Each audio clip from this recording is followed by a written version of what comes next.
በመጪው የ2018 ምርጫ ብልጽግና ለታማኝ ተቋሚዎች 15 በመቶ የህዝብ ተወካዮች ምክር ቤት መቀመጫዎችን ሊሰጥ መሆኑ ታወቀ።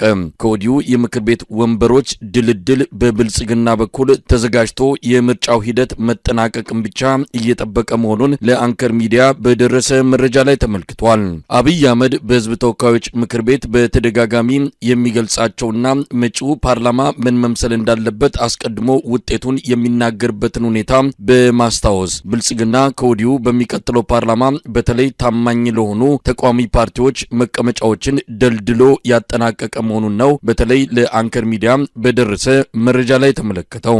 በህዝብ ተወካዮች ምክር ቤት ከሚገኙ ወንበሮች 15 በመቶ ታማኝ ተቋሚ ተብለው በአብይ አህመድ ተቀባይነት ያገኙት ኢዜማና አብን 14 በመቶውን የሚወስዱ ሲሆን ቀሪው 1 በመቶ በሌሎች በተመሳሳይ ቁመና ላይ ለሚገኙ ታማኝ ፖለቲካ ፓርቲዎች እንደሚከፋፈል ተመልክቷል። ኢዜማ 10 በመቶ፣ አብን 4 በመቶ የምክር ቤት ወንበሮችን የሚወስዱ ሲሆን ለዚህም ከወዲሁ የምርጫ ወረዳዎች ተለይተው እጩዎች እንዲመደቡ በገዢውና በታማኝ ተቋሚ ፓርቲዎች መሃል ውይይት እየተካሄደ እንደሆነም ከደረሰን መረጃ ለማወቅ ተችሏል። ኢዜማና አብን በምክር ቤቱ የሚያስገቧቸው ተወካዮቻቸው በብልጽግና የሚመለመሉ እንደሚሆኑና በተቋሚ ስም በፓርላማ የብልጽግና ተልዕኮ ለማስፈጸም የሚችሉ መሆናቸው ተረጋግጦ ሂደት ውስጥ እንዲገቡ የሚደረጉ መሆኑንም በደረሰን መረጃ ላይ ተመልክቷል።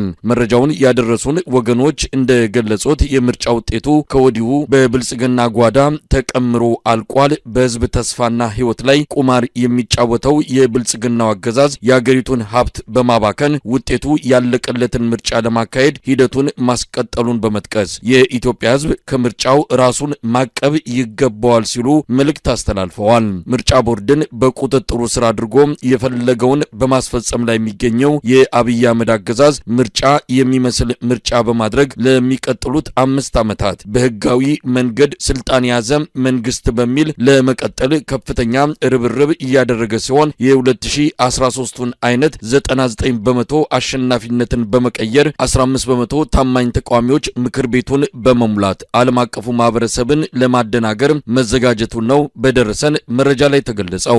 ከታማኝ ተቋሚዎች ዋና ዋና መሪዎች ፓርላማ እንዲገቡ የሚደረግ ይሆናልም ተብሏል። የምርጫው መቀዛቀዝና የህዝብ ትኩረት መነፈግ ያሳሰበው የብልጽግናው አገዛዝ የሚቆጣጠራቸው መገናኛ ብዙሃን ህዝቡን የማነቃቃት ሰፊ የቅስቀሳ ስራ እንዲያከናውኑ በልዩ ሁኔታ መመሪያ ማውረዱም ታውቋል። ፋኖን ጨምሮ የተለያዩ ታጣቂዎች የትጥቅ እንቅስቃሴ በሚደረጉባቸው ቀጠናዎች ምንም አይነት ምርጫ እንደማይካሄድና በዚህ ሂደት ላይ የሚሳተፉ ወገኖች ለሚደርስባቸው ማንኛውም አይነት ጥቃት ኃላፊነቱን እንደማይወስዱ የሚገልጽ መግለጫ እያዘጋጁ እንዳለም ለአንከር ሚዲያ በደረሰ መረጃ ላይ ተመልክቷል።